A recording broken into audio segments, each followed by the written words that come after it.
Hey guys, tonight we are stepping softly back into a small white house on a quiet street somewhere in America in the warm middle of the 1950s. The porch light has just been switched on.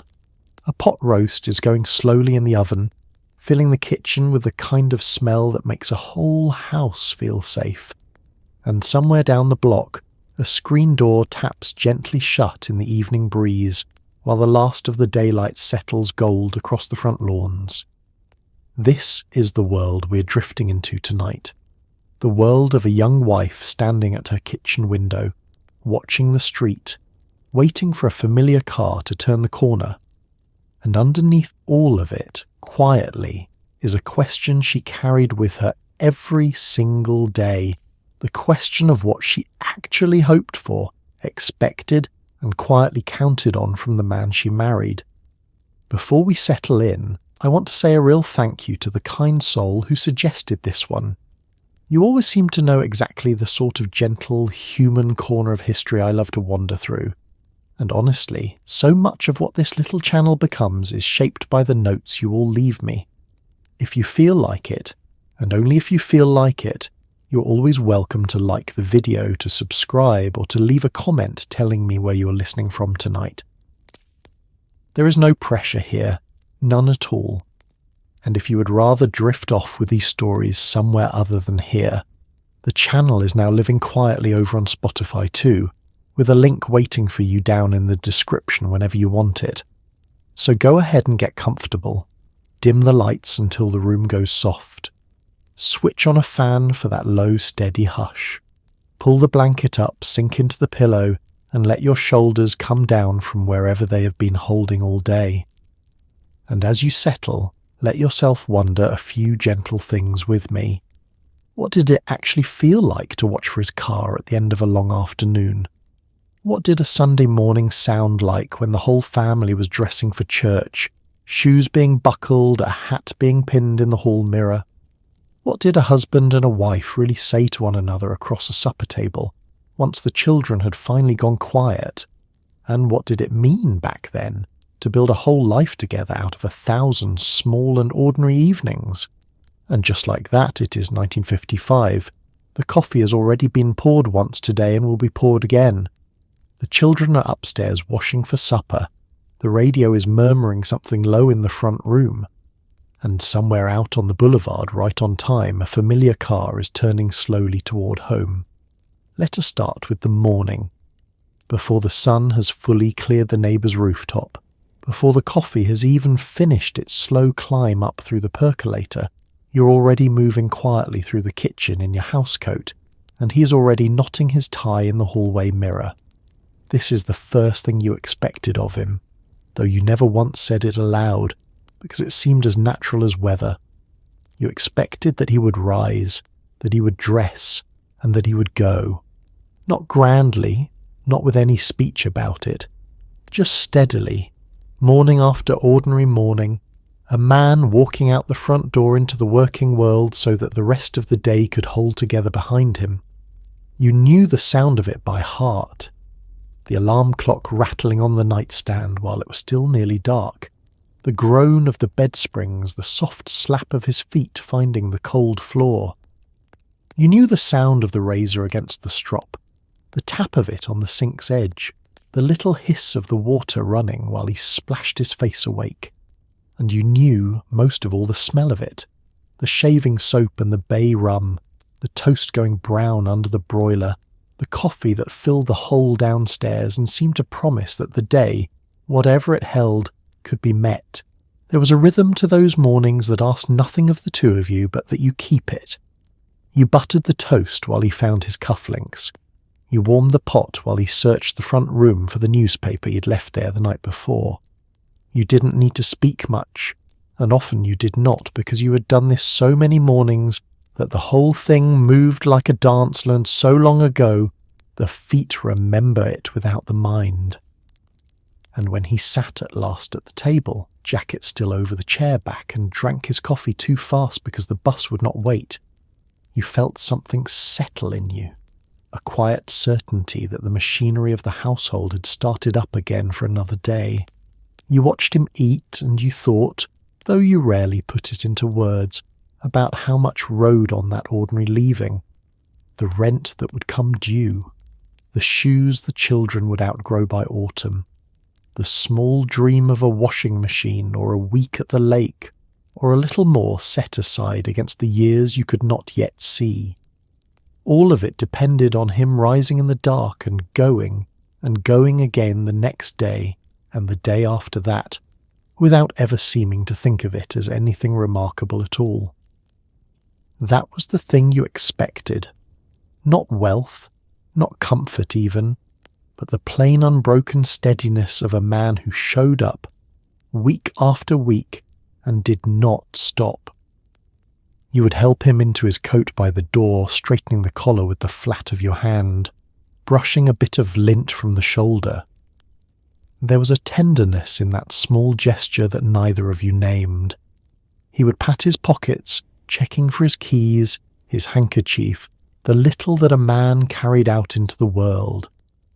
And then he would be gone, down the front steps and along the walk, and you would stand a moment in the open doorway with the morning air cool on your face, watching him grow smaller against the row of neat houses, listening to his footsteps fade into the wider hum of the neighbourhood waking up. It is a leaving that is harder to picture now, in a world where work has scattered itself across screens and hours and kitchen tables, where the going and the coming home have blurred into one long day that never quite ends. Back then the departure had edges. There was a clear line between the man who was here and the man who was out in the world, and you lived in the space that his leaving opened up, keeping the house, minding the hours, holding the centre while he was gone.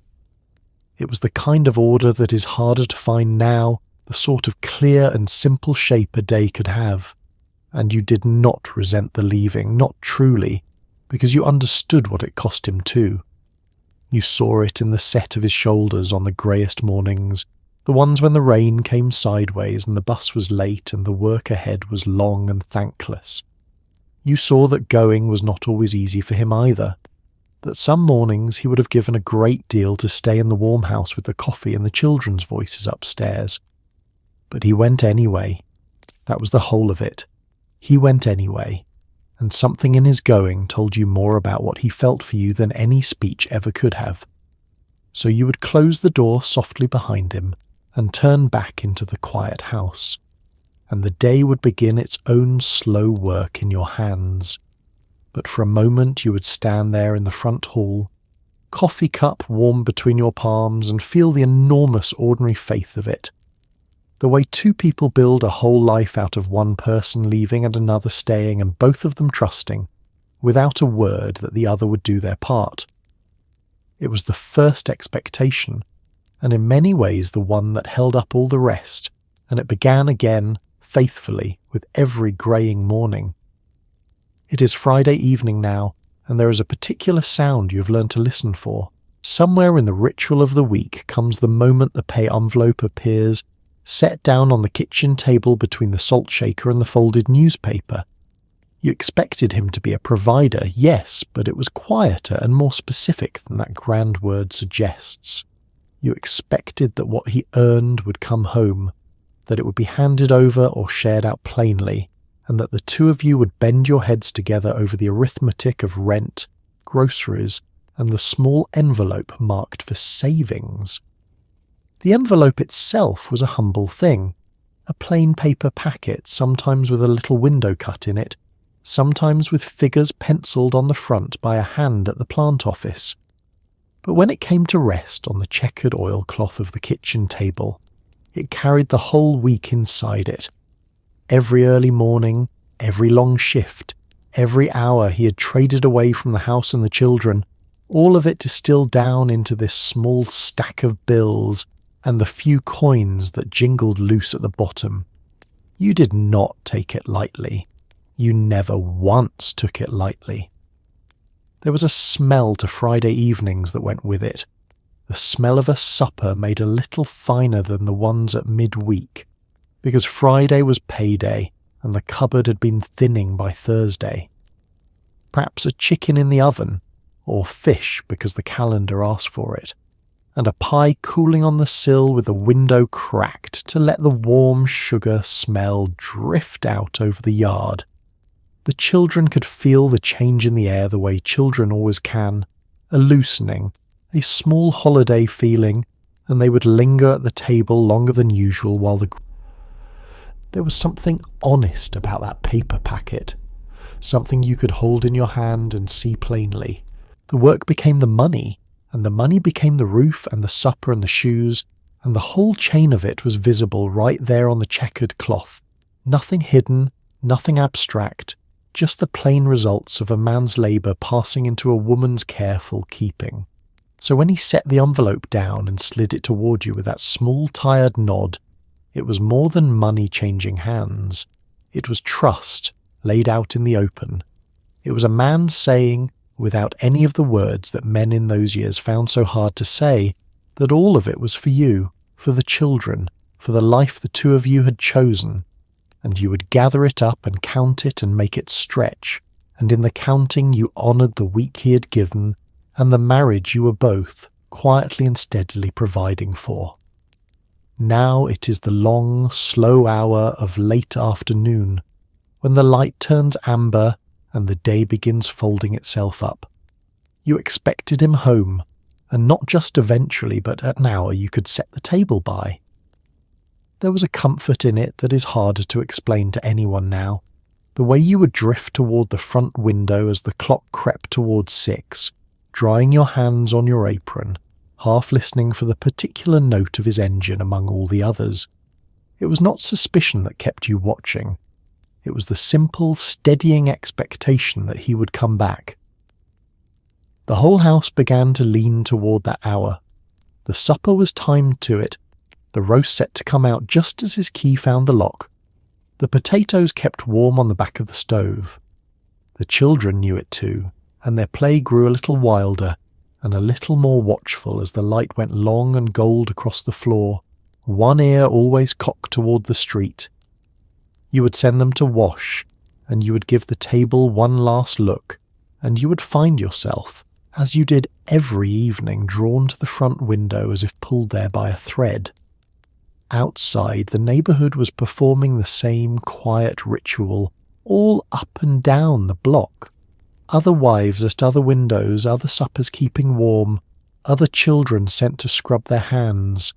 The street lamps had not quite come on yet, but they would soon, and the sprinklers were ticking their last across the darkening lawns, and the swallows were cutting their fast low circles over the rooftops. You knew the sounds of the hour by heart, the far-off clang of the trolley, a screen door somewhere, a dog, a mother's voice calling a name across 2 yards. And underneath it all you were listening for one thing, the particular cough and settle of his car turning off the boulevard. You could tell his engine from all the rest. That was a small marvel in itself, the way a wife's ear learned the exact voice of one machine among the dozens that passed. You would hear a car slow at the corner, and your heart would give its little lift, and then it would go on past, some other man coming home to some other window, and you would settle again and go on watching. And then, at last, there it would be, the right sound, the familiar downshift, the swing into the drive, the tyres on the gravel, and something in your chest would loosen that you had not even known was tight. For all the talk of those years being simple, there was a real anxiety folded quietly into that hour, and no one who has waited for someone will pretend otherwise. The world was full of things that could keep a man late, a breakdown on the highway, an accident at the plant, the 100 small catastrophes a mind conjures when the clock has passed the hour and the drive is still empty. You did not let yourself dwell there. You kept your hands busy and your face calm for the children. But the watching had that edge to it, the tender fear that lives inside all love, the knowledge that the thing you counted on most was also the thing you could not entirely control. And so his coming home was never nothing. It was never merely a man arriving at the end of a day. It was the daily answering of a daily question, the proof, offered up again each evening, that the centre would hold, that the family was whole, that everyone who had scattered out into the morning had come safely back by dark. You expected it, yes, but expecting a thing did not make it small. If anything, it made the arriving sweeter, because you had spent the whole slow hour leaning toward it. When at last the door opened and he stepped in, tired, his hat in his hand, the smell of the outside world still on his coat, the whole house seemed to right itself. The children came thundering. The supper went onto the table. The day's long suspended breath was finally let out. You did not always run to greet him, and he did not always have much to say beyond a weary word about the traffic or the work. But you were both there, under the same roof again, and that was the thing. That was the whole quiet miracle of it. Repeated so often it was easy to stop seeing. It is a rhythm nearly gone now, that clear return at a set and honoured hour, in a world where the work follows people home in their pockets, and the line between out and in has grown so faint. There was something precious in the sharp edge of it, in the way the evening truly began the moment he crossed the threshold, and you, standing at the window in the amber light with your apron in your hands, were the keeper of that threshold, the one who watched the road and kept the supper warm and waited, evening after evening, for the good and ordinary sound of him coming home. Let us move to the small emergencies of the house. A faucet that will not stop its slow midnight drip, a hinge that groans, a window painted shut, a lamp gone dark. You expected him to be the one who knelt down with the toolbox, sleeves rolled, brow furrowed, muttering at a stubborn screw. Not because you could not have managed it yourself, but because that was the shape of things then, the quiet division of a shared life. There was a real tenderness in watching a man who had worked all day still take the time to make his own home hold together. The toolbox itself was a thing of some mystery and some ceremony, a heavy metal box kept out in the garage or down in the cellar, its lid opening on trays of things you knew the uses of only vaguely, the pliers and the awls, the little glass jars of screws sorted by size, the coils of wire, the oil can with its long curved spout. When something in the house broke, and something was always breaking, he would go and fetch it, and there was a settling of purpose about him as he did, a man turning from the abstract troubles of his work to a problem he could actually put his hands on and solve. You loved to watch him at it, though you would not have said so. He would kneel beneath the kitchen sink, half his body swallowed by the cabinet, and ask you to hand him this or that, and you would crouch beside him passing tools like a nurse at an operation. The house would fill with the small sounds of the work, the ratchet clicking, the low grunt as a fitting gave way, the muttered word he thought you could not hear. There was often a smell to it too, the sharp bite of pipe dope, the mineral tang of the oil, the dust stirred up from places no broom had reached in years. Some jobs he mastered and some defeated him, and there was a whole education in watching which was which. A washer replaced, a fuse changed, a screen repatched. These he could do, and he did them with a quiet pride that asked for no thanks, but bloomed a little when it got some. Other things pushed him to the edge of his patience and past it, the mysterious ailments of the furnace, the wiring that hummed when it should not, and on those occasions you would hear the language grow warmer and the tools come down a little harder, and you would find some reason to be needed in another room until the storm had passed. It was the shape of things, as you said, the way a household of that time divided its labours along lines that everyone understood and no one much questioned. The inside was largely yours, the meals and the washing and the endless keeping of order. The repairs, the heavy and the mechanical, were largely his. There was a plainness to that arrangement that people now might find too narrow, and perhaps in some ways it was. But there was also a kind of dignity in it, the sense that each of you had a domain you were master of, and that the two domains together made a whole and working home. And it meant something too that he did it himself. In a decade when a man might have been forgiven for coming home and asking only to be left alone, you expected him instead to give a little more, to spend a Saturday afternoon flat on his back under the car, or up a ladder against the eaves. It was a kind of love expressed in the only vocabulary many men of that era had, not in words but in labour, in the patient fixing of the things that made your life go.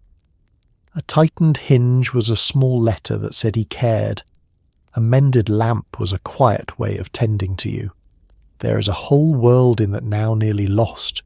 So much of what breaks today cannot be knelt beside and coaxed back to life. So much of it is sealed and mysterious and meant to be discarded rather than mended. But in that house, in those years, almost anything could be saved by a man with a toolbox and a stubborn will, and the saving of it was itself a part of the marriage, a way the two of you kept the ship afloat together.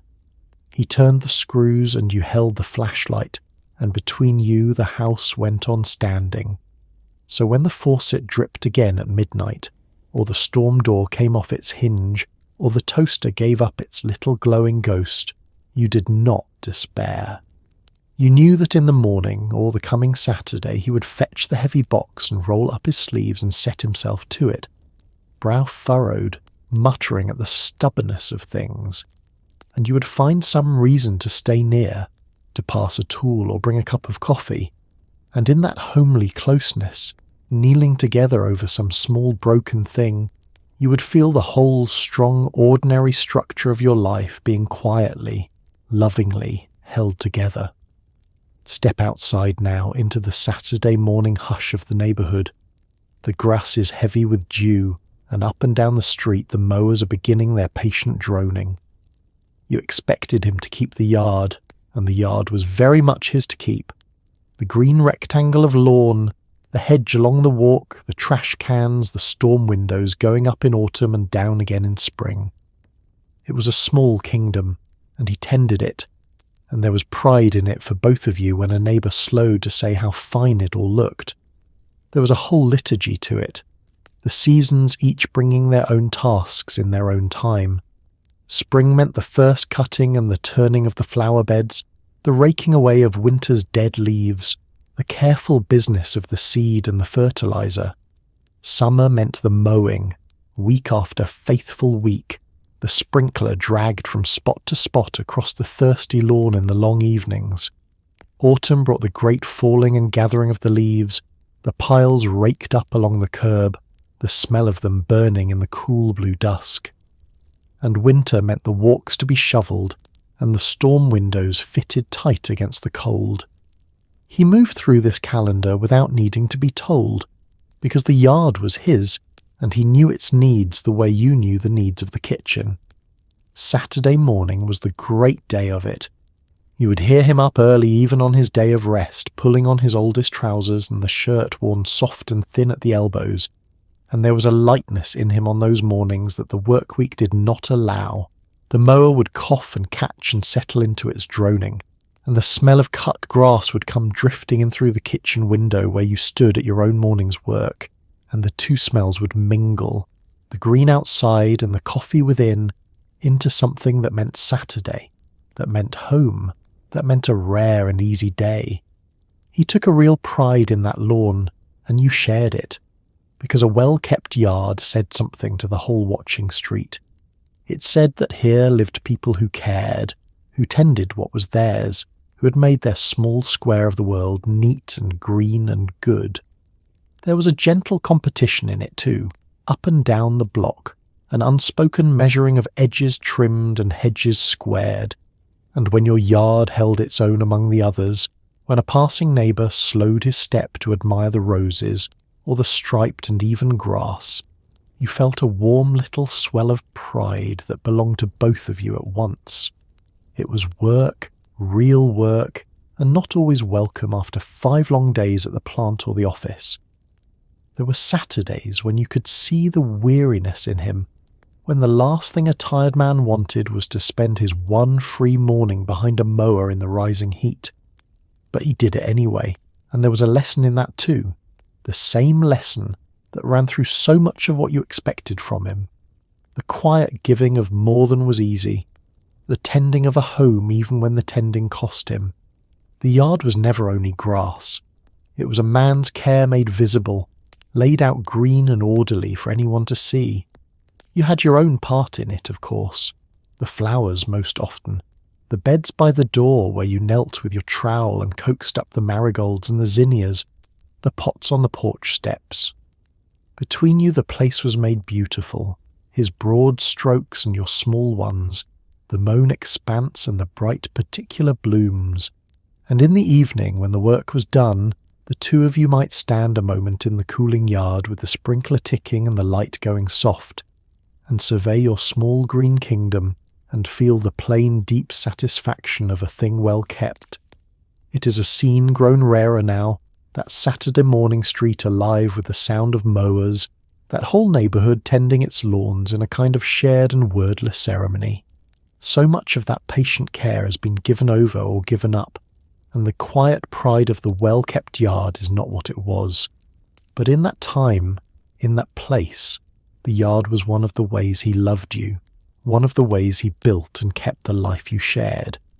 And when a neighbour slowed and smiled and said how fine it all looked, you would glance at him across the green and see the small proud set of his shoulders and know that the two of you had made this together, blade by blade and season by season, a good and tended home. Now we come to the driveway and the gleaming, temperamental machine that sat in it. You expected him to be the keeper of the automobile, the one who checked the oil, kept an ear out for a new rattle, and knew when to take it in and when to simply talk to it sternly. The car was freedom, and it was worry all at once, and it fell to him. On Sunday afternoons he would sometimes wash it in the drive, sleeves up, a bucket of suds at his feet, and you would bring him a glass of something cold and stand a while in the sun. That car meant more than a car ever quite means now, when there are 2 or 3 in every drive and no great mystery left in any of them. It was for many families the single largest thing you owned beyond the house itself, the fruit of years of the pay envelope carefully shepherded. It carried the whole family to church and to the shore and to the grandparents' place 3 states away. It was the escape from the block on a summer Sunday, the promise of somewhere else, the wide open road unrolling before you. And so its health was watched over the way you watched over the children's, with a mixture of pride and anxious care. He knew that car in a way that seems almost intimate now. He knew the exact sound it made when it was running right, and he knew the moment that sound changed, the new tick or knock or whine that meant something wanted seeing to. He would lift the hood and lean in over the engine with a rag in his hand and a look of deep concentration, checking the oil on its long thin stick, peering at the belts, listening the way a doctor listens with his ear against a chest.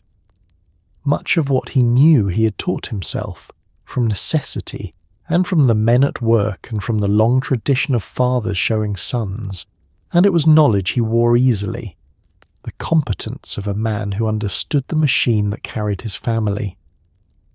The Sunday washing was the great ceremony of it, and it was a pleasure to watch.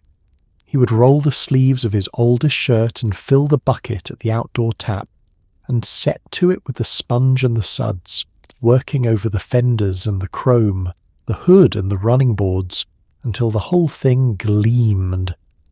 The children would want to help, and would mostly get in the way, soaking themselves and each other, and he would let them, more patient on those afternoons than on almost any other. And you would come out into the warm light with a cold glass of lemonade or iced tea sweating in your hand, and stand a while beside him, and the whole scene would have a slow golden ease about it that stays in the memory like a photograph. There was worry woven through it too, the way there was worry woven through everything you leaned upon. A car could break down on a lonely road far from home. A car could cost, suddenly and dearly when something went that could not be coaxed right in the driveway. It was one more of the family's fortunes that rode on his shoulders, one more thing he was expected to keep sound and safe and running, and he carried it the way he carried the rest, quietly, without much fuss, doing what needed doing before it grew into something worse. And it was, in its own way, another of his languages of love. When he kept that car running true, he was keeping the family safe and the family free. When he changed the oil on a Saturday afternoon and checked the tyres before a long trip, he was tending to all of you, making sure the machine that would carry his wife and children could be trusted with the precious cargo it held. He would not have said any of this, of course. He would have said only that a man looked after his car. But you understood the deeper thing beneath the plain words, as wives so often did. It is hard now to feel that same weight in an automobile, in an age when they are so many and so easily replaced, and so sealed away from the hands of the men who drive them. But in that driveway, on those Sunday afternoons, the car was a member of the household, and his careful keeping of it was one more thread in the strong plain fabric of the life you shared. So you would stand beside him in the sun while the suds ran down the chrome and the children shrieked and splashed, and you would hand him the cold glass and watch him drink it down, and feel the deep contentment of a family whose small kingdom, house and yard and gleaming car was being lovingly and faithfully kept. It is Sunday morning now, and the whole house is a flurry of buttons and hairbrushes and lost shoes. You expected him to be beside you in the pew, and more than beside you, to be the one who gathered everyone toward the door on time. There was something you needed from that image, the family filing into church together, him with his hat in his hand, the children scrubbed and squirming between you. It was not only about faith, though it was that too. It was about a man taking his place at the head of something larger than himself. The morning had its own particular urgency, unlike any other in the week. There was the good clothing to be got into, the Sunday best kept pressed and waiting, the little dresses and the small stiff collars, the shoes polished the night before and lined up by the door.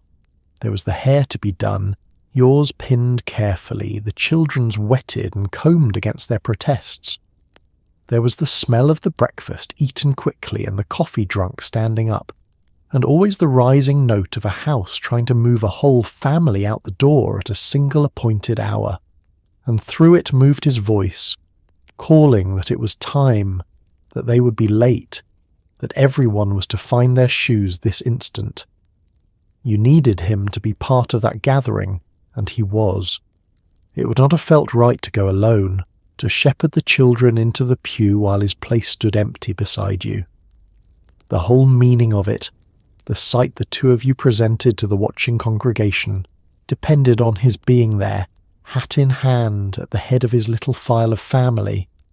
It said that this was a household in order, a home with a man at the centre of it who took his responsibilities seriously, spiritual and worldly alike.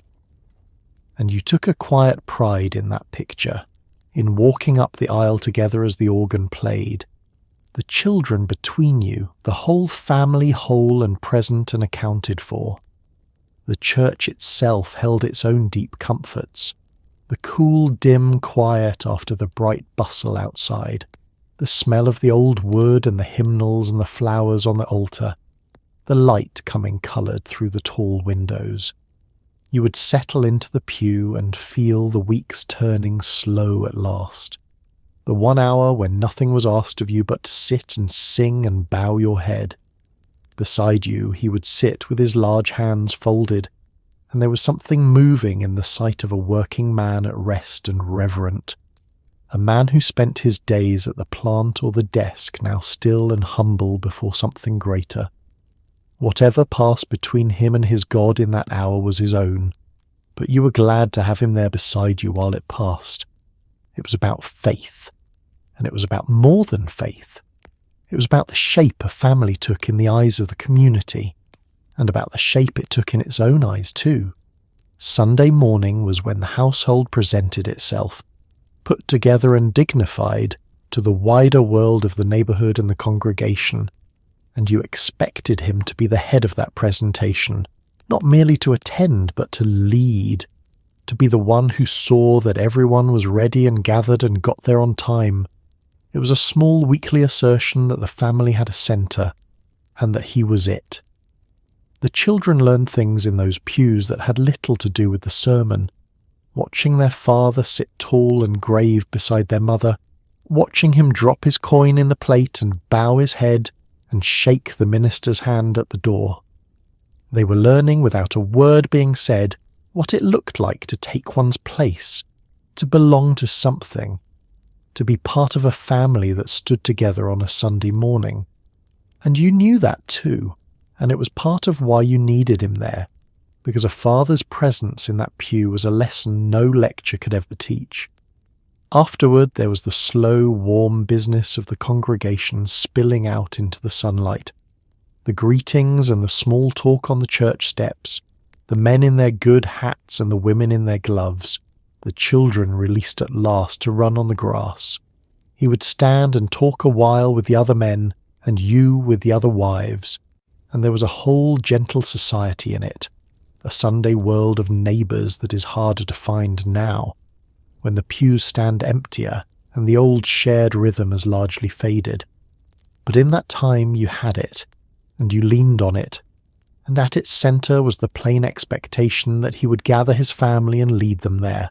So when the flurry of the morning at last resolved into the family standing dressed and ready by the door, him with his hat in his hand and the children scrubbed between you, you would feel the deep rightness of it settle over the house, and you would step out together into the bright Sunday morning, the whole family whole, and walk toward the church with its bell ringing out over the quiet street, taking your places, as you did each week, in something far larger and older than yourselves. Supper now, the plates steaming, the family drawing in from the corners of the house. You expected him at the head of the table, and you expected the small ceremony that came with it. The roast set down in front of him, the carving knife in his hand, the first plate passed. It seems like such a little thing now, the ritual of who cut the meat, but it carried the whole quiet architecture of the household in it, the sense that here was the centre of things, and everyone had a seat, and no one went without. The table was the true heart of the house, more even than the hearth, because it was where the whole family gathered daily and reliably, drawn in from their scattered afternoons by the smell of the supper and the fall of the light. You had spent the day preparing for this hour, the peeling and the browning and the long, slow work of the oven, and now it all came to fruition as the plates went round and the chairs were pulled in and the voices settled. There was a rightness to it, everyone in their accustomed place, the children each in their own chair, you nearest the kitchen for the fetching and the carrying, and him at the head. His place at the head was not an accident and not an arrogance. It was simply understood, the way so much was understood in those years without ever being spoken. He sat where he sat because he was the head of the household, and the seating of the family was a small daily map of how the family saw itself. And with the seat came the little office of the carving, the roast or the bird set down before him, the long knife and the fork taken up, the meat sliced with more or less skill, and portioned out onto the plates that you would then send round the table. It was a homely ceremony repeated 10,000 times, and its very repetition was part of its comfort. There was often a grace before the eating, heads bowed around the steaming plates, his voice or a child's asking the blessing, and that small pause held its own meaning too. It marked the meal as something more than mere feeding, set it apart, gathered the family into a moment of shared stillness before the clatter of the forks began. You would sit with your own head bowed and feel, in that hushed second, the whole family present and safe and together, and it was a feeling you carried with you through all the ordinary noise that followed. And then the noise did follow, the good noise of a family at its table, the passing of the potatoes and the asking for the bread, the children's chatter about their day, the small negotiations over who had to finish their vegetables. This was the hour when the family truly met itself, when the father learned what the children had done at school, and the children learned in their way what shape their father's mood had taken, and you sat among them keeping the plates filled and the peace mostly kept. So much of the family's real life happened right there, over the supper, in the daily gathering that the modern world has let slip so badly. He presided over it, gently in the best of homes, and his presence gave the meal its centre of gravity. When he was there, the table felt complete, and on the nights his work kept him late, the supper had a hollow quality no matter how good the food, the children glancing at the empty chair, you keeping his plate warm against his return. That was how you knew what his place meant, by the way the room felt when it stood empty. The head of the table was not just a seat, it was the family's assurance that its centre held, that the man who provided and protected was here among them, breaking bread. You would look down the length of the table on a good evening, the faces lit warm in the light over the cloth, the children's cheeks flushed with food and talk, him carving seconds for the boy with the endless appetite, and you would feel a contentment so deep and so plain that it hardly seemed to need a name. This was what all the labour was for, yours and his both. The morning leaving, the pay envelope, the kept car and the tended yard, all of it flowed at last to this, to a family gathered whole around a table, fed and safe and together in the lamplit evening. It is a table harder to keep set now, in a world that pulls families apart across 100 schedules and screens, that lets the shared supper thin into something grabbed and scattered. But in that house, in those years, the evening meal was sacred without ever being called so, and at its head sat the man you expected to be there, knife in hand, portioning out not just the roast but the daily reassurance that here was the centre, and here was the family, and here, once more, everyone had a seat and no one went without. Let us pause on the smaller gestures, the ones that lived in the spaces between the big responsibilities. You expected a certain courtesy from him, and you had every reason to.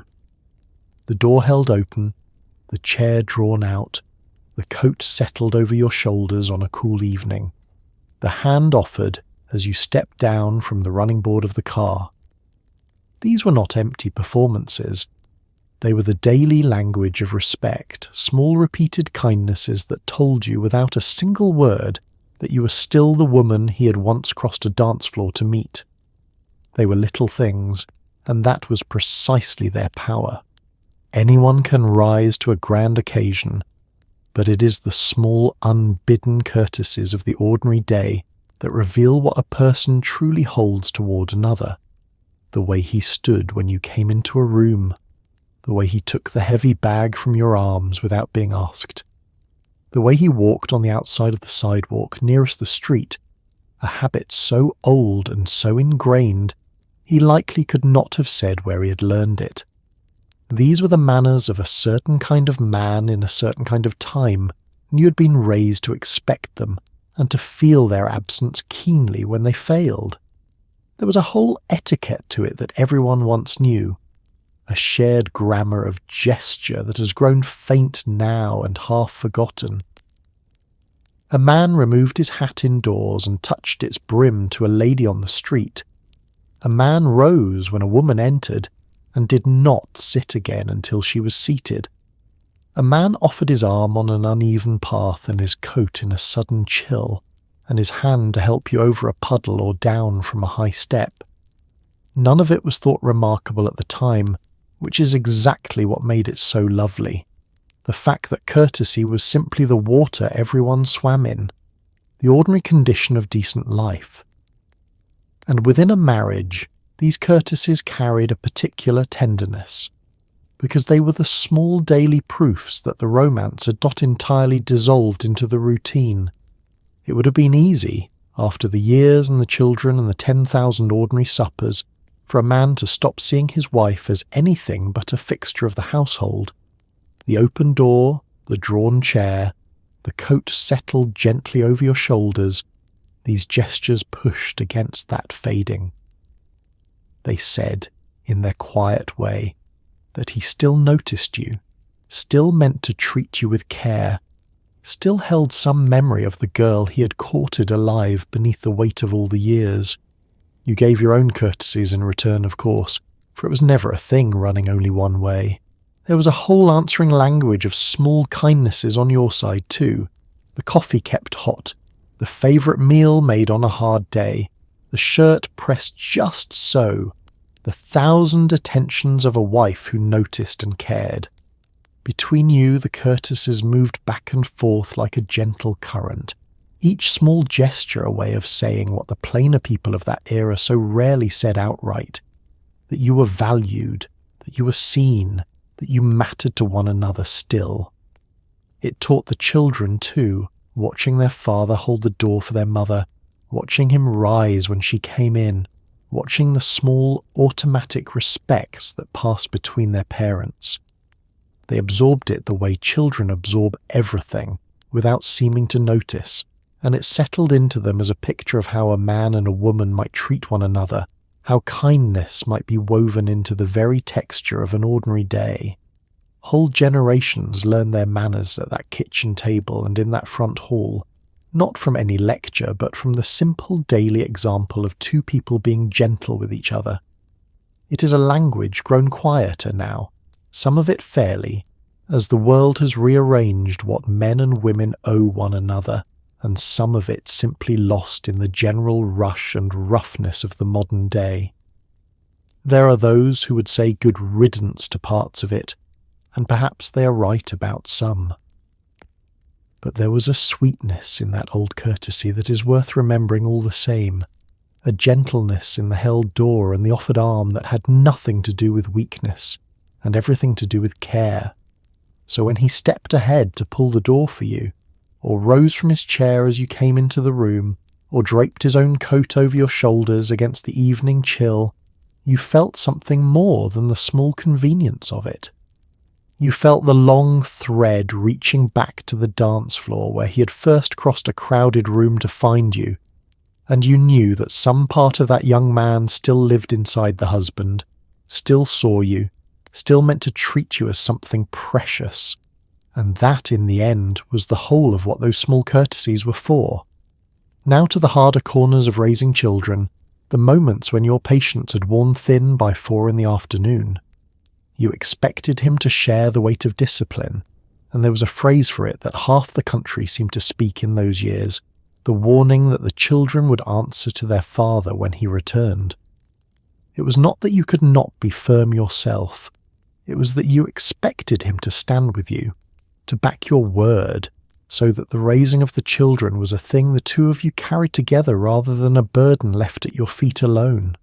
The days were long with small children, longer than anyone who has not lived them can quite believe.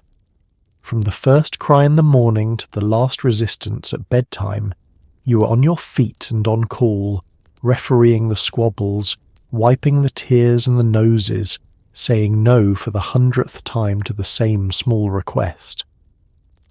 By the middle of the afternoon your reserves of patience had often worn dangerously thin, and it was in those hours, when a child had pushed you to the very edge of your endurance, that the old phrase would rise to your lips almost of its own accord, the promise that the matter would be taken up when their father came home.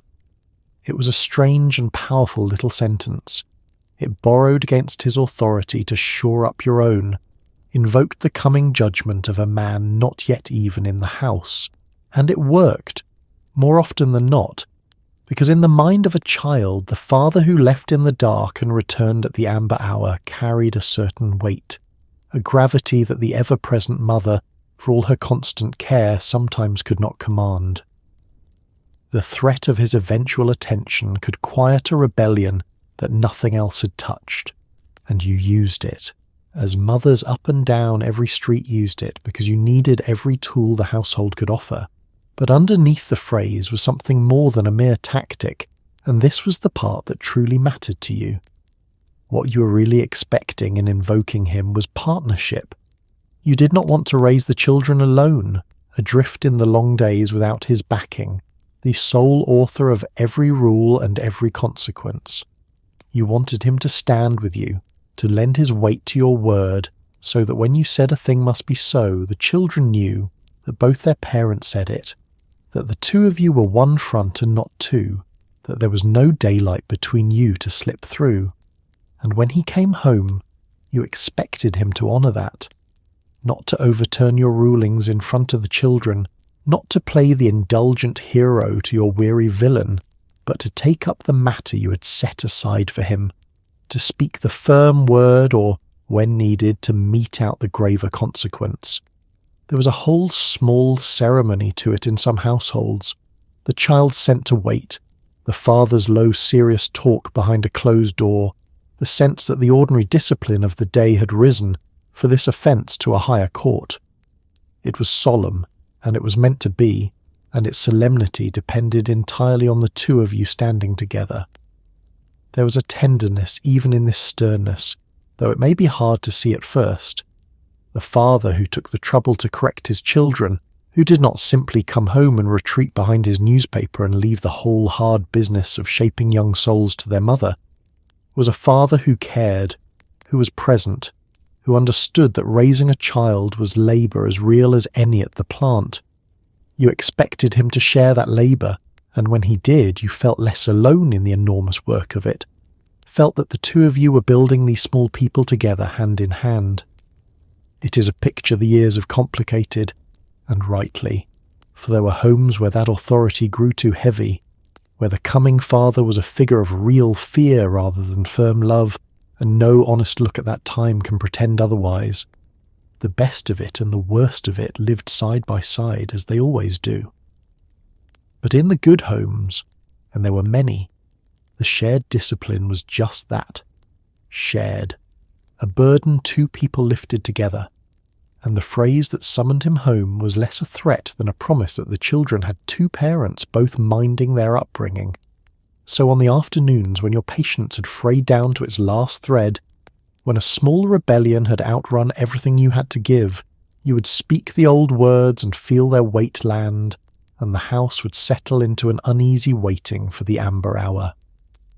And when at last his car turned into the drive, and his key found the lock, you would meet his eyes over the children's heads and pass him the weight you had been carrying alone all afternoon, and feel the deep relief of it, the plain good fortune of not having to raise them by yourself, of having, in the hard work of the children, a true and steady partner coming home. But sternness was never the whole of it, and this is the part that mattered most to you.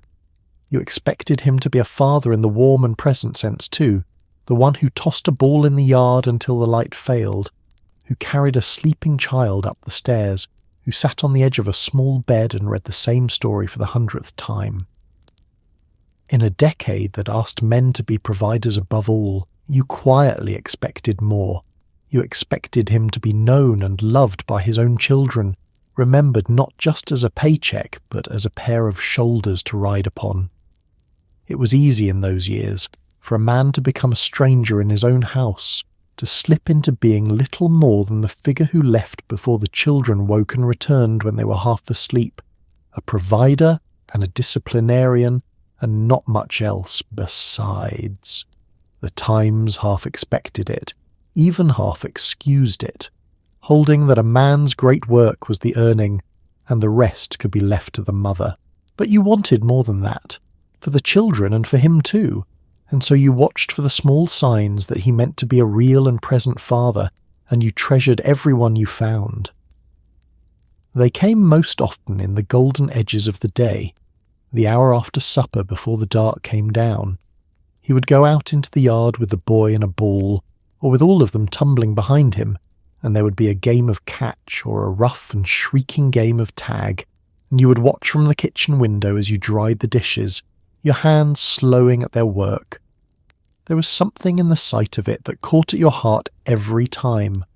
The tired man who had worked all day now running clumsily across the grass, letting himself be tackled, throwing a small child laughing into the air against the fading sky.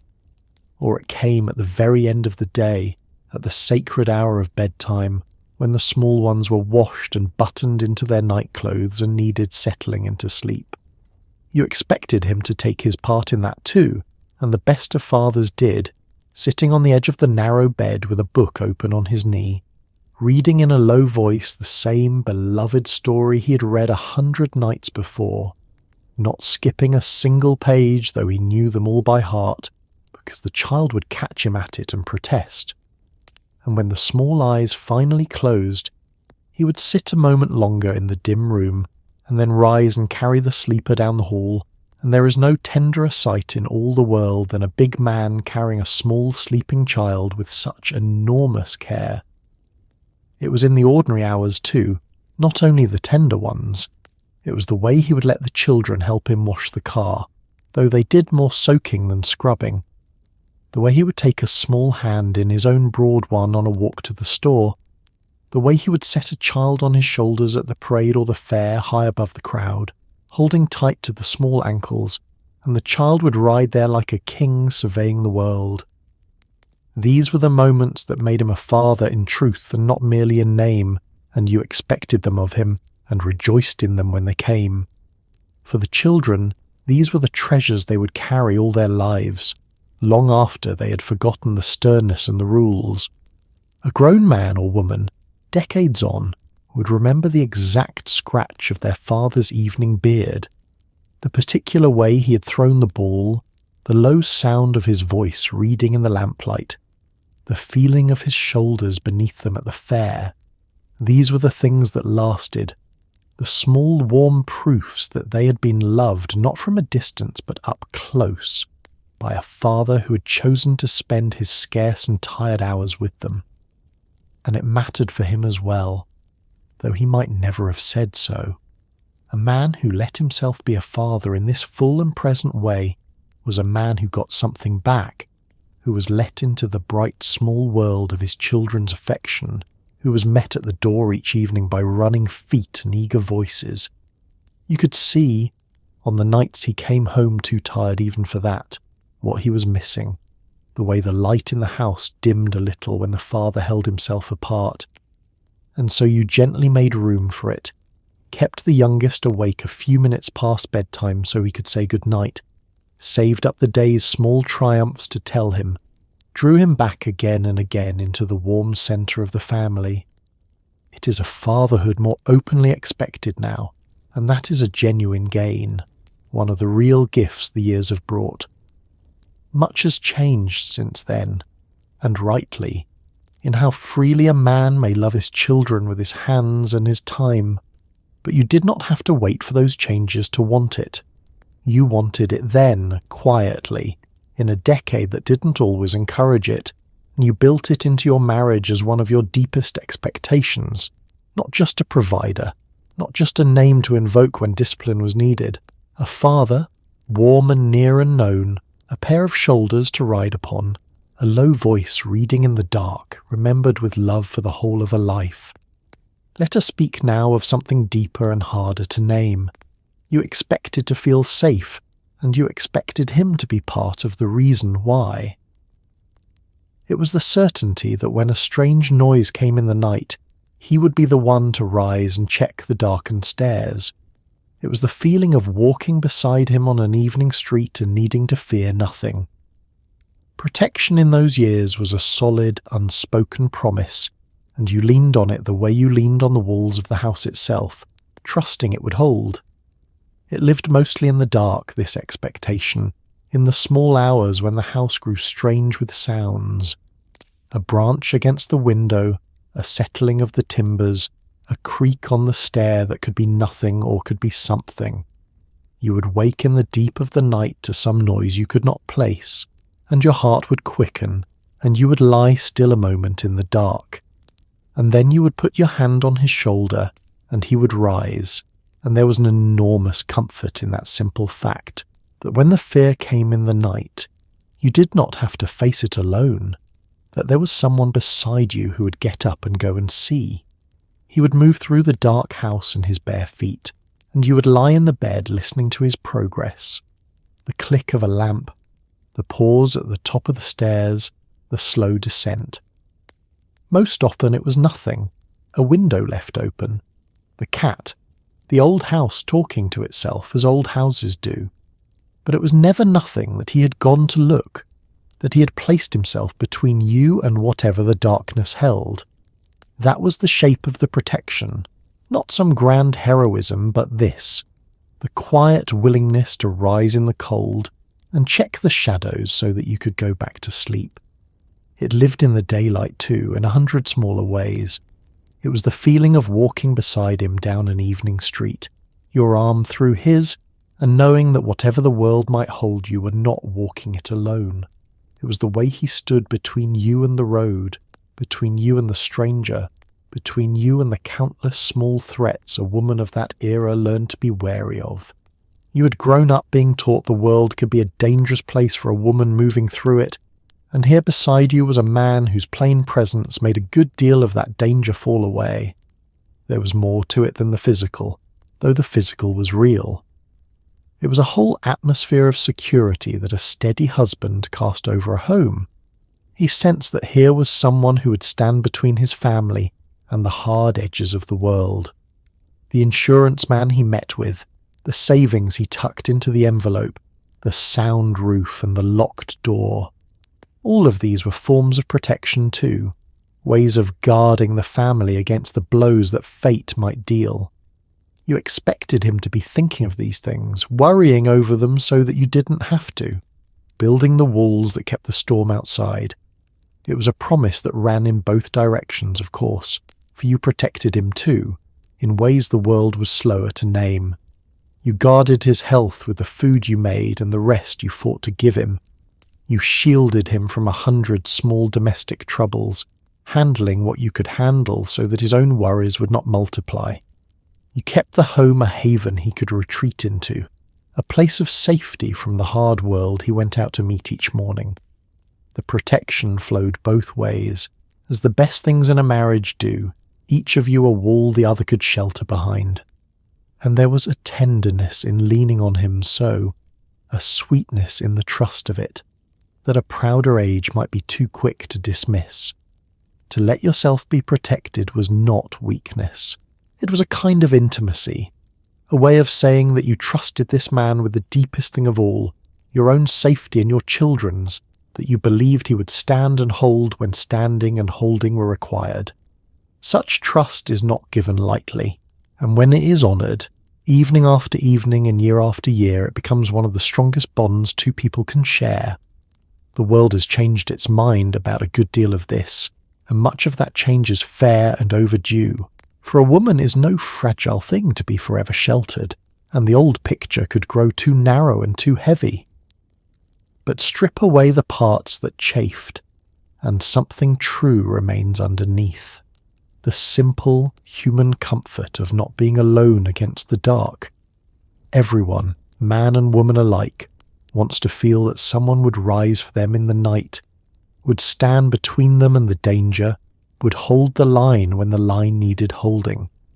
So when the strange noise came in the small hours and you put your hand on his shoulder and felt him stir and rise, you were touching one of the deepest expectations of all. Not that he was stronger than every danger, for no one is, but that he would try, that he would place himself between you and the fear without a moment's hesitation, that his first waking instinct was to keep you safe. And you would lie in the warm dark and listen to him moving through the house, and feel the walls of your life hold firm around you, and know yourself protected and loved. Now for the tender things, the ones you hoped had not been left behind at the altar. You expected the courtship to continue, at least in small ways, even after the vows and the babies and the years. A bunch of flowers carried home for no particular reason, a remembered anniversary, a card left propped against the sugar bowl. You did not need extravagance, and you rarely got it. But you expected the occasional proof that you were still being noticed, still being chosen, that the man had not entirely dissolved into the husband. For there is a danger that steals over every long marriage, quiet and gradual as dusk, the danger of being taken for granted. The wonder of the early days when he had pursued you and wooed you, and looked at you as though you hung the moon, could so easily fade into the comfortable routine of the household until you were less a beloved than a fixture, as unremarked as the coffee pot or the front porch step. You knew this danger, felt it at the edges of the ordinary days, and against it you held this quiet expectation that now and then he would reach back toward the courtship and remind you both of what had brought you together. It came, when it came, in small and precious forms.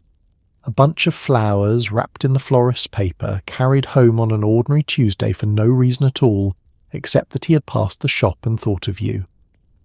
The gesture would catch you completely off guard, standing there at the sink with your hands in the dishwater, and something in your chest would lift and turn over, because it meant he had been thinking of you out in the wide world of his day, that you had crossed his mind unbidden and made him stop and act. Such flowers were never really about the flowers.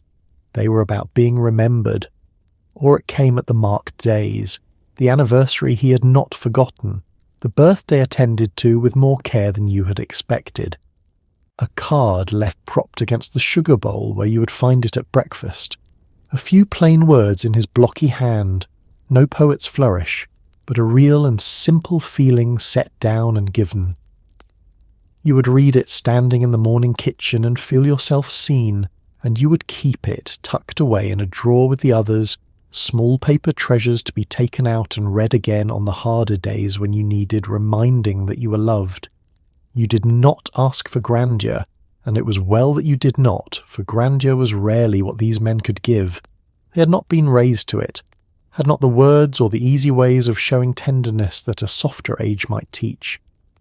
Their love came out sideways, in labour more often than in language, in the fixed hinge and the kept car and the faithful morning leaving. And so when the direct gesture did come, the flowers or the card or the unexpected evening out, it shone all the brighter for its rarity, a sudden clear declaration from a man whose love was usually spoken in a quieter tongue. Sometimes it was smaller still, so small another eye might miss it. A wink across a crowded room full of relatives, a private joke that was yours alone, a hand that found yours under the table or squeezed your shoulder as he passed behind your chair, a certain look he would give you now and then, that reached back across all the years to the young man who had first crossed a dance floor to reach you. These were the tiny embers of the old fire, and you tended them carefully and blew on them gently and were warmed by them out of all proportion to their size. For your part, you kept the courtship alive too, in your own 1,000 ways. The dress he liked, worn on an ordinary evening, the perfume dabbed behind your ears before he came home, the care you took, even after the children and the years, to be for him not merely the mother of his household, but the woman he had married. The romance of a long marriage is never one person's task alone. It is a fire two people tend together, each adding a small stick now and then to keep it from going wholly cold. It is a thing worth remembering in every age, this truth that love does not simply endure of its own weight but must be fed. The vows are only the beginning of the work, not its end, and the couples who stay tender across the long decades are the ones who never quite stop courting, who keep finding small ways to say the old thing anew. You understood this instinctively, and you expected him to understand it too, or at least to act as though he did often enough to keep the warmth alive between you. So you watched for those small romances, and you cherished each one when it came, the flowers on the Tuesday, the card by the sugar bowl, the wink across the room.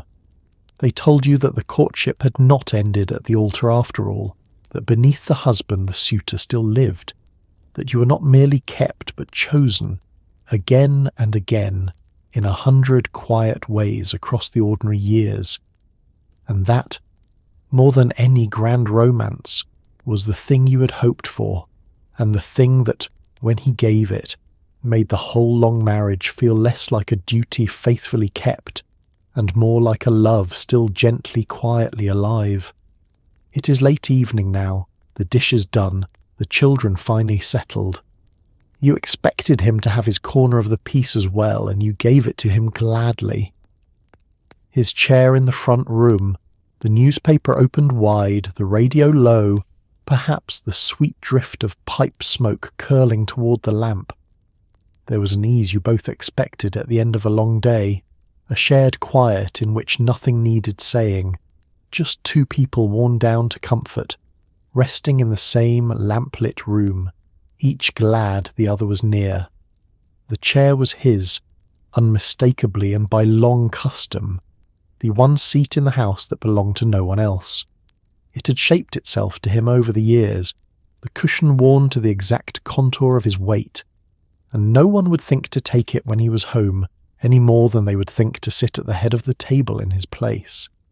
It stood in its accustomed corner near the good lamp, and when he lowered himself into it at the end of the day with a long exhaled breath, the whole house seemed to understand that the working part of the day was over, and the resting part had come. He had earned it, and you knew he had earned it, and there was no grudging in the giving of it. He had risen in the dark and gone out into the world and laboured through the long hours, and now, in the soft lamplit evening, he was owed this small kingdom of quiet, this chair and this hour in which nothing at all was asked of him. You would no more have begrudged him his evening rest than you would have begrudged him his supper, for both were the just wages of the day's long work, and you gave them freely, out of love and out of fairness both. The newspaper was the great ritual of it, opened wide before him like a screen, the pages rustling and turning, his eyes moving down the columns of the day's events. There was something in the sight that spoke of a settled and orderly life, the man of the house at rest with his paper, taking in the doings of the wider world from the safe harbour of his own front room.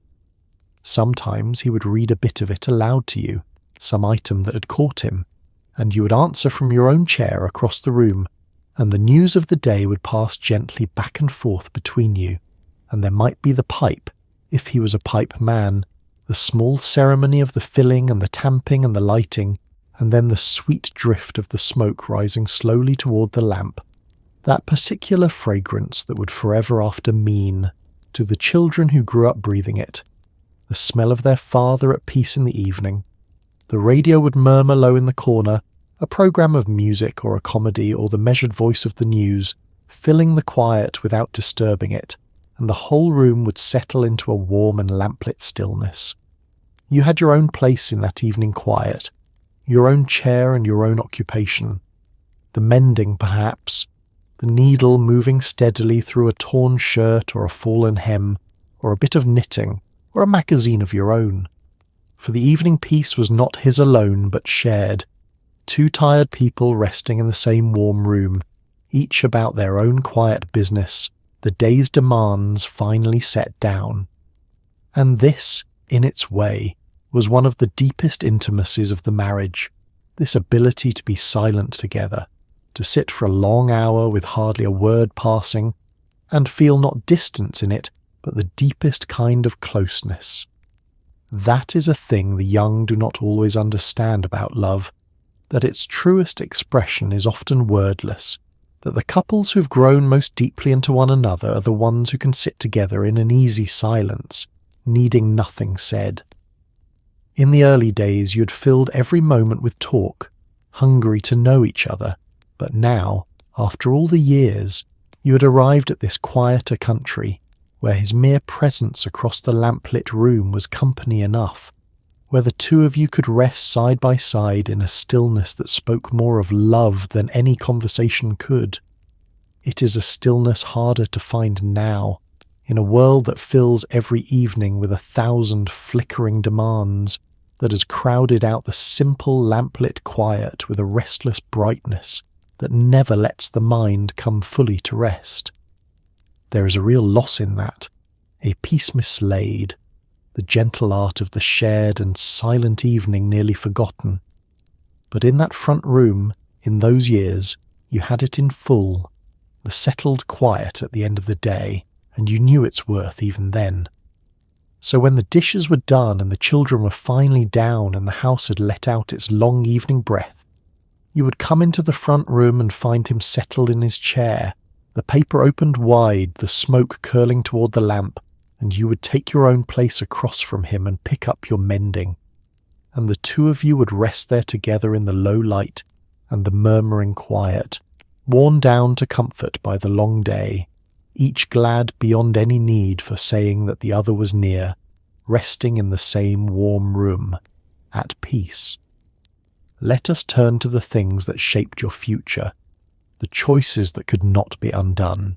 You expected a voice in them, even in a world that placed him at the head of the household on paper, behind the closed bedroom door in the low conversations after the lights went out. You expected to be consulted about the house, the move, the money, the family's direction. It may have looked from the outside like his decision alone, but the truest marriages of that era ran on a quiet partnership, and you expected yours to be one of them. The world outside gave him the final word, or seemed to. The documents bore his name, the salary was his, the public face of the household's decisions was his to present. To the neighbour across the fence, to the man at the bank, to the wider watching society, it might well appear that the choices of the family flowed from him alone, the head of the house deciding and the rest simply following where he led. This was the picture the Times painted, and it was not wholly false, for there were homes where it was exactly and only so. But it was far from the whole truth, and in the best of marriages it was hardly the truth at all. For the real decisions, the ones that shaped a family's whole future, were rarely made in the daylight world of documents and public faces. They were made in the dark, behind the closed bedroom door, in the low and honest conversations that passed between a husband and wife after the lights were out and the house had gone quiet and there was no one left to perform for but each other. And in those conversations you expected, and had every right to expect, to be a full and equal voice. There you would talk it through, the great questions that came to every family in its time, whether to buy the house or go on renting another year, whether to take the new position in the distant city and pull up all your roots, or to stay where the children had their friends and you had your own. How to stretch the money, what to save toward, when to spend and when to hold back, whether to have another child. These were the true hinges on which a life turned, and you did not sit silent while he decided them. You spoke, and he listened, and between you, in the honest dark, the family's course was charted. You brought things to those conversations that he could not bring alone. You knew the children in a way his working hours did not permit, knew which one was struggling and which one thriving, knew what a move would cost them, and what it might give. You knew the true state of the household budget down to the penny, having steered it all year. You had your own read on people, on situations, on the risks and the promises of the choices before you, and a wise man knew the worth of that read and weighed it heavily. The best husbands understood, whatever the world outside might think, that they had married not a subordinate but a partner, and they governed the family accordingly. There was a particular intimacy to those late-night councils, a closeness that came of building a shared life through shared decision. To lie in the dark and work out together how you would meet the future, to voice your fears and hear his, to reason it through as two people who wanted the same things and trusted each other to help find the way there. This was one of the deep pleasures of a true marriage. The decisions bound you together in the making of them, so that whatever came, you had chosen it as one, and would meet its consequences as one. And when the decision was made and carried out into the daylight world, it might indeed wear his name and his face. He would be the one to tell the bank to sign the papers, to announce to the neighbours that you were moving or staying or building on the back porch. But you would know, and he would know, that the choice had been made together in the dark, that his public word was the voice of a private partnership, that behind the head of the household stood the household's other equal half. That knowledge was enough. You did not need the daylight credit. You needed the nighttime voice, and that you had. The years have rearranged all of this, brought the partnership out of the dark and into the open, given the wife's voice its due acknowledgement in the daylight world as well as the private one, and that is a real and good change, a bringing of the truth to the surface. But it is worth understanding that the partnership itself was often there all along, even in that older time, running quietly beneath the surface of a world that did not always name it. The best marriages of that era were more equal than they looked from outside, more balanced in their true counsels than the documents would suggest. So when the great questions came, as they came to every family, you did not stand aside and let them be answered over your head. You waited for the quiet of the night, the closed door, the low voices in the dark, and there you spoke your mind and heard his, and together you decided the things that could not be undone. It may have looked to the watching world like his choice alone, but you knew the truth of it, the two of you, lying in the honest dark, charting the course of your shared life as the partners you had always, quietly, been. Now to the wider world beyond the front gate, the offices and counters where business was done. You expected him to handle a certain set of errands that the Times had marked as a man's to carry. The trip to the bank, the meeting with the insurance man, the negotiation over a new roof or a used car. It was simply how the world was arranged then, and you expected him to move through it capably on the family's behalf, to come home and tell you it was settled, and to let you feel that the two of you were building something sound. The world of that time was divided more sharply than it is now, into an inside and an outside, a domestic sphere and a public one, and the errands of business belonged largely to the outside and thus largely to him. There was the bank with its marble floors and its hushed formality, its men in suits behind the high counters, a place where the family's small savings were kept and its loans arranged. There was the insurance man, who came to the front room in his good hat and spoke of policies and premiums and the sober business of guarding against misfortune. There were the larger purchases, the used car to be haggled over, the roof to be contracted, the furnace to be bought, each a negotiation to be conducted with a tradesman or a salesman in that hard-nosed public tongue.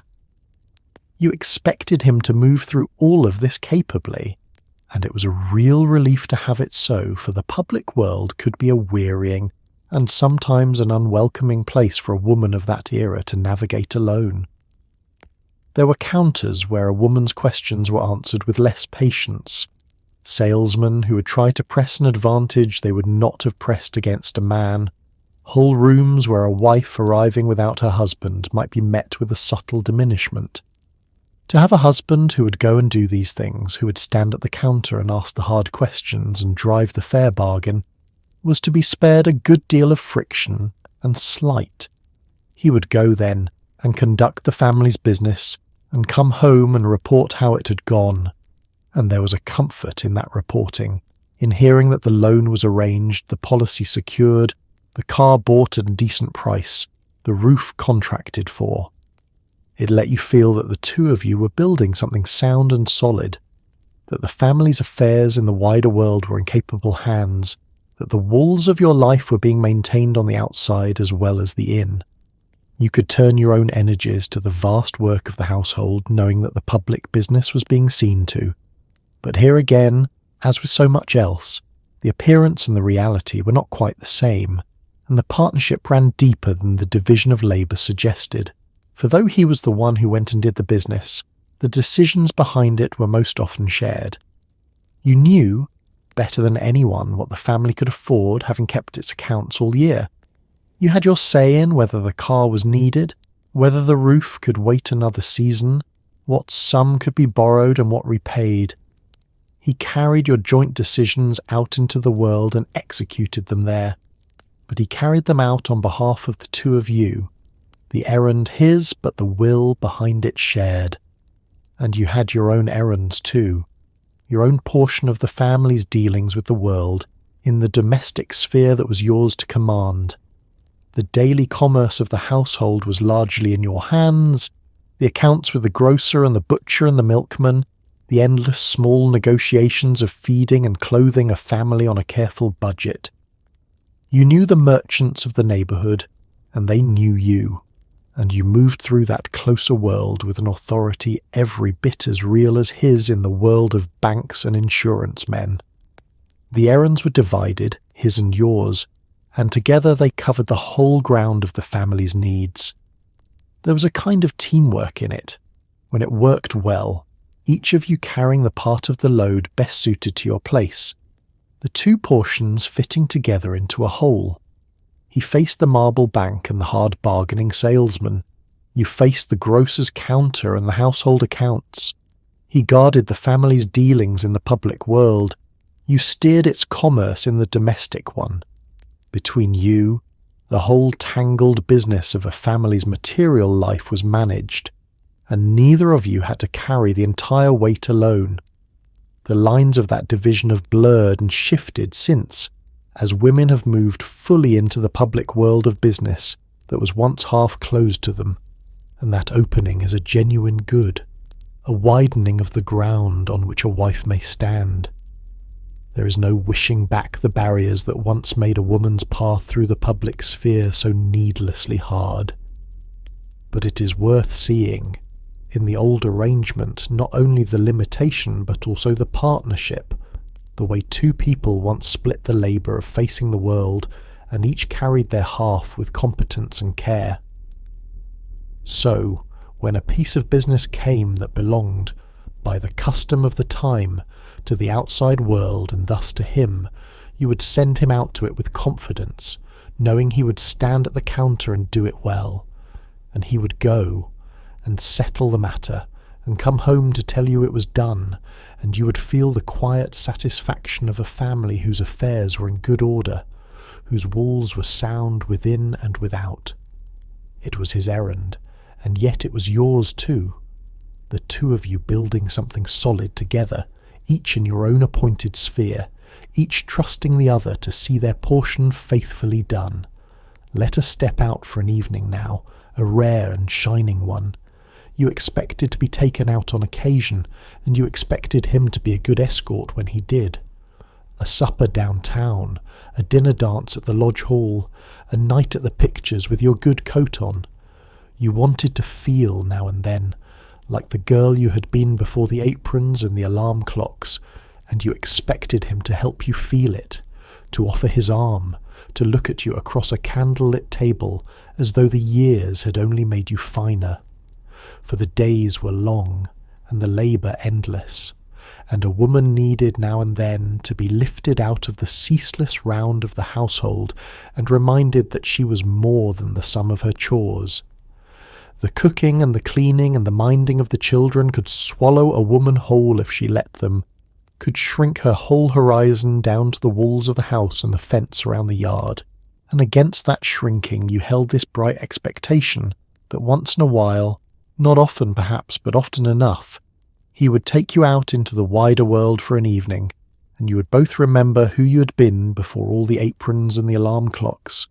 The getting ready was half the pleasure of it. The good dress taken from the back of the closet, the one kept for such occasions, aired and pressed and slipped into with a small thrill of anticipation. The hair done with special care, the touch of perfume, the good coat brought out and the good shoes, the whole slow ceremony of transformation from the weary housewife of the ordinary day into the woman going out on the town. You would look at yourself in the mirror and see, beneath the years, a trace of the girl he had courted, and your heart would quicken a little at the sight. And he too would make himself fine, the good suit brushed, the shoes shined, the tie chosen with care. And when the two of you stood together dressed for the evening, you would feel the years fall away a little, would feel again something of the electric promise of your courting days. He would offer his arm, and you would take it, and there was a whole world of feeling in that simple linking. The same arm you had first taken as a young girl, now yours to hold across all the years, escorting you out into the bright evening. Where you went hardly mattered, though the places had their own glamour. It might be a supper at a restaurant downtown, with white cloths on the tables and a menu of things you never cooked at home, and a waiter who called you madam and made you feel a lady. It might be a dinner dance at the lodge hall with a band playing the old tunes and a floor where the two of you could turn together as you had in the days before the children, his hand at the small of your back, the music carrying you both back through the years. It might be nothing grander than a night at the pictures, the two of you side by side in the flickering dark, sharing a bag of popcorn like the sweethearts you had been. What you wanted in all of it was to be his date again and not merely his wife, to be courted for an evening as you had been courted long ago. And what you expected of him was that he would rise to it, that he would be a good and attentive escort, that he would offer his arm and pull out your chair and look at you across the candlelit table with something of the old wonder still in his eyes. You wanted to be seen for one shining evening, not as the keeper of the household, but as the woman he had chosen, the girl he had crossed a room to reach, made finer and not lesser by all the years between. And the best of husbands understood this, understood that a wife needed such evenings the way a plant needs the occasional deep watering, and gave them gladly.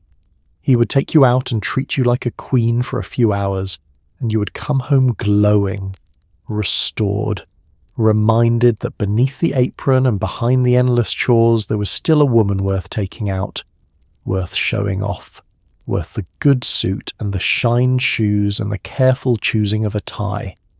Those evenings could sustain you through weeks of the ordinary round, small deposits of romance against the long withdrawals of the daily labour.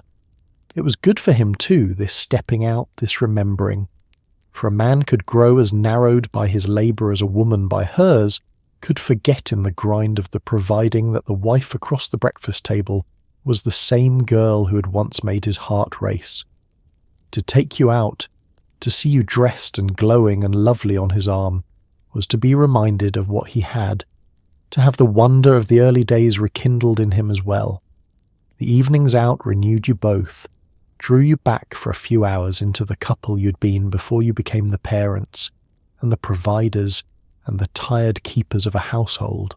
So when such an evening came, rare and shining, you would savour every part of it, from the first taking down of the good dress to the last slow walk to the car under the street lamps. And you would move through the bright evening on his arm, courted again, chosen again, a girl again for a few precious hours. And you would look at him across the candlelit table and catch him looking back at you as though the years had only made you finer, and know that this too was one of the things you'd rightly expected, one of the ways a good husband keeps a marriage not merely intact, but alive. Now the calendar turns toward the bright cold days at the end of the year. You expected him beside you through the great rituals of the holidays, and you expected him to have his own particular part in them. The tree wrestled through the front door and set straight in its stand. The carving at Thanksgiving. The bicycle assembled late on Christmas Eve while you wrapped the last of the small things. The holidays were a mountain of quiet labour, and you expected him to shoulder his share and to help build the memories the children would carry their whole lives.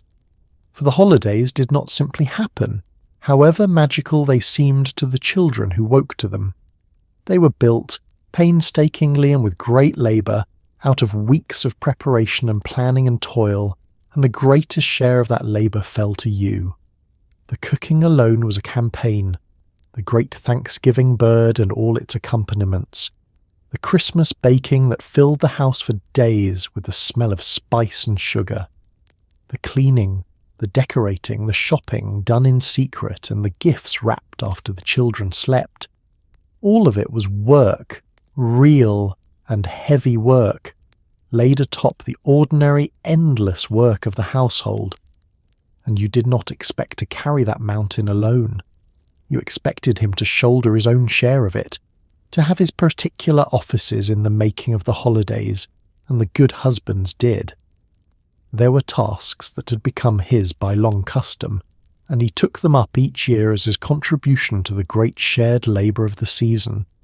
The tree was his to fetch and to wrestle through the front door, needles scattering, and to set straight and true in its stand while you stood back and called out whether it leaned. The carving of the holiday bird was his, the ceremonial slicing at the head of the crowded table, the heavy lifting, the reaching of the high shelves, the hanging of the outdoor lights, these fell to him. The Christmas Eve labour was the deepest of these and the most tender. Long after the children had finally surrendered to sleep, too excited to go down easily, the two of you would set to the secret work of the night. The gifts brought out from their hiding places, the stockings filled, and the great task of the assembly, the bicycle or the doll's house or the elaborate toy that had come in a box of 100 pieces and a set of baffling instructions. You would sit together on the front room floor in the late lamplight, he frowning over the diagrams and turning the little screws, you wrapping the last of the small things, the two of you conspiring in the quiet to build the morning's wonder. There was a magic in that late-night labour that belonged to the two of you alone, a sweetness the children would never see and never know. The house hushed and dark, but for the one lamp, the tree standing waiting in the corner, the two of you working together in loving secret to prepare the joy that would erupt at dawn. You would grow tired, and perhaps a little punchy with the lateness of the hour, and there would be soft laughter over the missing part or the instructions that made no sense, and a closeness in it, a partnership in the making of the children's happiness. That was one of the quiet treasures of the married years. And then the morning, the reward for all of it, the children thundering down the stairs to the wonder you had stayed up half the night to build, to watch their faces in that moment, the pure and total joy of them, was to know that every hour of the labour had been worth it 100 times over. And you would catch his eye across the room, over the children's heads, the two of you exhausted and glowing, sharing the secret knowledge of what the morning had cost and what it had bought. That shared look was its own kind of gift, one you gave each other every holiday morning, the deep satisfaction of two people who had built a wonder together. The holidays wove the family close, and they wrote themselves deep into the children's memories, deeper than almost anything else in the year. A grown man or woman, decades on, would remember the smell of the tree and the taste of the holiday meal, and the sight of their father carving at the head of the table, would remember it all with a piercing sweetness. And behind those memories, though the children never saw it, stood the labour of two parents who had built the magic year after year, the mother in her kitchen and the father with his tree and his tools, working together to make the season bright. The forms of it have shifted with the years, and every family finds its own way now, and there is a freedom in that worth having. But the deep thing remains, the truth that the holidays are made and not merely given, built out of the shared labour of the people who love a family into being, and you understood that truth in your bones, and you expected him to understand it too, to take up his share of the mountain of holiday work, to be beside you in the great rituals, and to have his own particular part in them. So when the calendar turned toward the bright cold days, you would ready yourself for the mountain of labour ahead, but you would not face it alone. He would fetch the tree and wrestle it through the door and set it straight in its stand. He would carve the great bird at the crowded table, and late on Christmas Eve he would sit with you on the front room floor in the lamplight, frowning over the instructions while you wrapped the last of the small things, the two of you building in loving secret the wonder that would light the children's faces at dawn, and writing together the memories they would carry warm and bright for the whole of their lives. Let us speak of the weather inside a marriage, the moods that fill a house. You expected steadiness from him, an even keel through the ordinary storms. Not a man who never grew tired or short, for no such man ever lived, but one whose temperament you could rely upon, who did not let the frustrations of the working world come home and turn the supper table cold. That reliable calm was something you expected and something you treasured, because a home takes its temperature from the people in it, and you counted on him to keep yours warm, for a house has its own climate, its own weather that rises from the moods of the people within it, and no one who has lived in a home ruled by an unpredictable temper needs to be told how much this matters. When the man of the house came in each evening carrying storms, when the children learned to read his face at the door and knew whether to run to him or to scatter, when the whole household held its breath each night waiting to see which version of him had come home, then no amount of comfort or provision could make that house a haven. The barometer of the home hung on his moods, and a volatile man could keep the whole family forever bracing against the next squall. And so you expected steadiness, and you had every right to. Not perfection, for that was never in reach, and you did not ask it. You knew he was human, knew the working world was hard and grinding, knew that a man could come home worn thin by a bad day at the plant or a hard word from a foreman. You did not expect him never to be tired, never to be short, never to want an hour of quiet to let the day's frustrations drain away.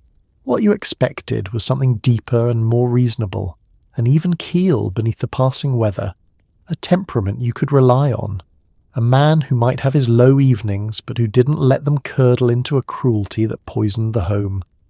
The great test of it was the door, the threshold between the hard outside world and the warm inside one.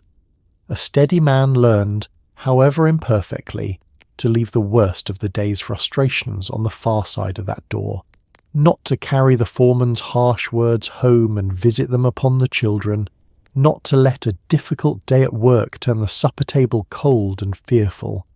He might be quiet on the hard evenings, might want his chair and his paper and a little space, and that you gladly gave.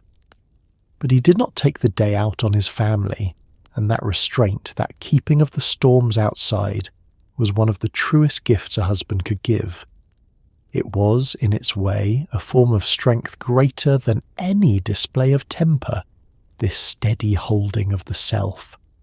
For it is easy to let the moods run wild, easy to make the whole house pay for a bad day, easy to be the loud weather that everyone must shelter from.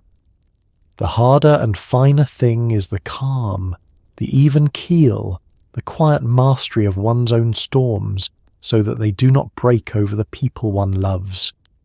And you treasured that calm in him beyond almost anything, for it was the very foundation on which the home's peace was built, the steady ground beneath all the family's daily life.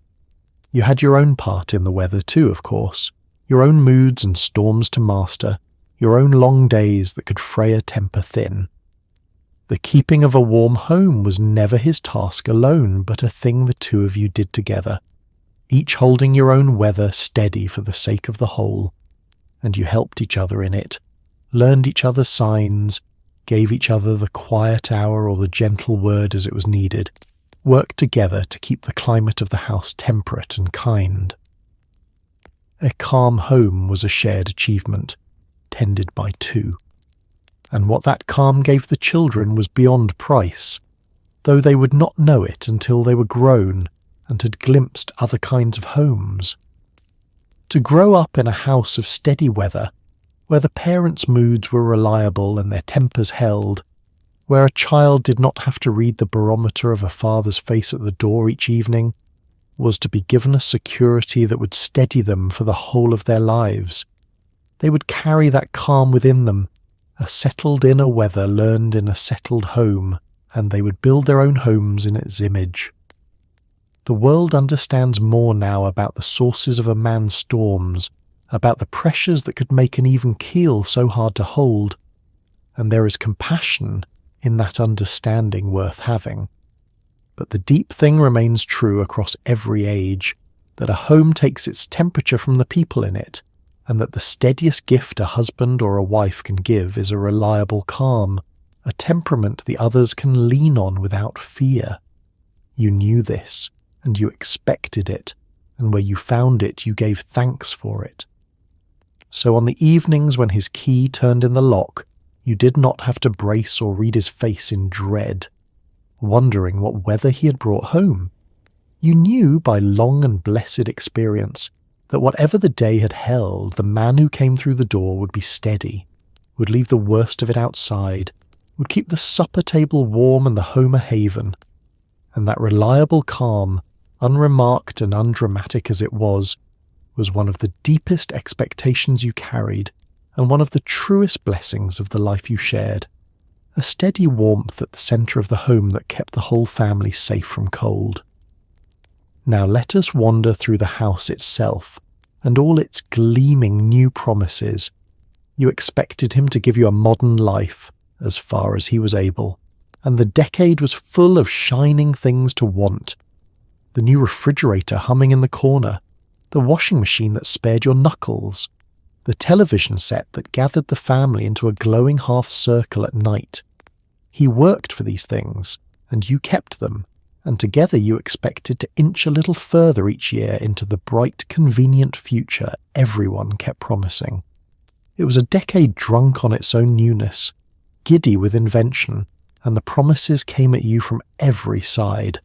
From the pages of the magazines, from the bright displays in the department store windows from the neighbours who had gotten there first, came the steady message that a better life was arriving, gleaming and electric, and that a good husband would work to bring it home. The modern kitchen, the modern laundry, the modern parlour, each with its shining new machine to lighten the labour and brighten the days. You wanted these things, not out of vanity but out of a real and reasonable hope for an easier, fuller life, and you expected him to want them for you too, and to work toward them as he was able. The refrigerator was among the first and the most transforming, that humming white box in the corner of the kitchen that changed the whole rhythm of your days. Gone was the old icebox with its dripping pan and its dependence on the iceman's rounds. Now the cold was yours to command, the milk kept fresh, the leftovers saved, the whole management of the family's food made suddenly easier. You would open its door and feel the cool breath of it on your face and marvel, in the early days, at the sheer convenience of it, this modern wonder humming quietly in the corner, working for you day and night. The washing machine was perhaps the dearest of all, for it struck at the very heart of the hardest labour. You who had scrubbed on the washboard, who had wrung the heavy wet sheets by hand until your knuckles ached and your back cried out, knew better than anyone what that machine meant. It spared you hours of grinding toil each week, gave you back a portion of your strength and your time, lifted from your shoulders one of the heaviest of all the household burdens. When he worked and saved and at last brought that machine home, he was giving you something more precious than any bauble. He was giving you ease, giving you back a piece of your own days. And the television, that glowing new eye in the corner of the front room, changed the evenings themselves. Where once the family had gathered around the radio to listen, now they gathered around the set to watch, drawn into a glowing half-circle in the dark, the flickering light playing over their faces. It brought the wider world into the parlour, the news and the varieties and the programmes the whole neighbourhood would talk of the next day. It was a marvel and a novelty, and to have one was to have arrived somewhere, to have joined the bright modern future that the whole decade was rushing toward. He worked for these things, and that was his part. The long hours and the careful saving that turned the pay envelope dollar by dollar into the gleaming machines that filled the house. And you kept them, and that was your part, for a modern home did not run itself. Each new wonder brought its own new knowledge to master, its own care and its own upkeep, and you learned them all, became the mistress of this humming electric household, the one who knew how to coax the best from every gleaming machine. The providing and the keeping were two halves of one labour, his and yours, aimed together at the same bright future. For that was how you moved forward, the two of you, inch by inch across the years, each new comfort a small victory won together. You would set your sights on a thing, the new machine, the better model, and you would save toward it together, going without in small ways, tucking the money into the envelope in the cupboard until at last the day came when it could be bought and brought home. And there was a real joy in that arriving, a shared pride in the new possession, a sense that the family was climbing, was making its slow way into the easier and brighter life that the decade kept promising just ahead. There was a shadow to it too, as there is to all such striving, the danger of the endless wanting, the way each new comfort acquired seemed only to reveal the next one still to be desired. The neighbours always had something you did not. The magazines always showed a newer model, and a family could wear itself thin forever chasing the next gleaming thing. You knew this danger, felt it at the edges of the wanting, and the wisest couples held some balance in it, enjoyed what they had won without being wholly enslaved to the wanting of more. But within reason, the striving was good, a shared aim that drew you forward together. We have arrived now at much of that bright future, and gone far beyond it, into a world so filled with conveniences that we scarcely see them anymore, so accustomed to ease that the wonder has worn quite away. There is something almost poignant in remembering when a refrigerator could be a marvel, when a washing machine could feel like a gift of pure grace, when the whole family would gather in awe around a small flickering screen. We have gained the comforts and lost the wonder, and it is worth pausing to remember a time when the modern conveniences were still new enough to amaze. So as you moved through your humming, gleaming, modern house, you would feel the fruit of a shared labour all around you, his providing and your keeping made solid in the machines that lightened your days, and you expected him to go on working toward the next comfort, as you would go on keeping the ones already won, the two of you inching forward together into the bright future, each new wonder a small victory shared, each a proof that the family was climbing together toward the easier and better life you both had hoped for. It is high summer now, and the whole neighbourhood is dreaming of the open road. You expected him to be the architect of the family trip, the one who studied the maps at the kitchen table, plotted the route, packed the trunk with a puzzle master's patience, and drove the long hot miles with the children singing and squabbling in the back seat. A vacation was a rare and precious thing, saved for all year, and you expected him to lead the family into that adventure and bring everyone safely home again, sunburned and happy. For the vacation was the great shining event of the year, the one stretch of days when the ordinary round was set aside, and the whole family broke free of the block and the routine and struck out together towards somewhere else. It was saved for all year, in small deposits into the envelope in the cupboard, dreamed of through the long dark winter, planned and anticipated with a mounting excitement that filled the house as the summer approached. And in the making of that adventure you expected him to take the lead, to be the architect and the engine of the whole grand undertaking. It began with the maps, spread wide across the kitchen table in the evenings, the great folding maps of the roads with their red and blue lines threading across the states. He would bend over them with a pencil and a look of deep absorption, tracing the possible routes, measuring the distances, weighing the roads. Here they would turn, and here they would stop for the night, and here, if the driving went well, they might reach by the second afternoon. You would lean over a shoulder and add your own thoughts, and the children would crowd in to see, and the whole family would pore over those maps together, the trip taking shape before your eyes in penciled lines across the paper. Then came the packing of the car, that great annual feat of engineering at which he was the acknowledged master. The trunk was a puzzle to be solved. The suitcases and the picnic hamper and the blankets and the countless small necessities, all to be fitted into a space that seemed impossibly small for them. And he would approach it with the patience and cunning of a man who had done it before and meant to do it well. Bag by bag he would build his careful arrangement, wedging and turning and rearranging until, miraculously, it all fit, and the lid could be brought down and latched, and the family was ready to depart. And then the driving, the long hot miles of it, hour upon hour with his hands on the wheel, and the road unrolling ahead through the shimmering summer heat. This was the heart of his labour and his leadership, the steady patient driving that carried the family across the great distances toward the promised destination. The children would sing in the back seat, and then squabble, and then grow restless and ask the eternal question of how much longer, and through it all he would drive on mile after mile, sweat on his brow and his eyes on the road, bearing the whole family onward toward the adventure. You had your own great labours in it too, for a vacation was made by two. The packing of the clothes and the readying of the children, the preparation of the food for the road, the endless management of the small ones through the long confined hours of the drive. You were the quartermaster of the expedition, the one who knew where everything was and could produce a sandwich or a wet cloth or a favourite toy from the chaos of the back seat at the moment it was needed.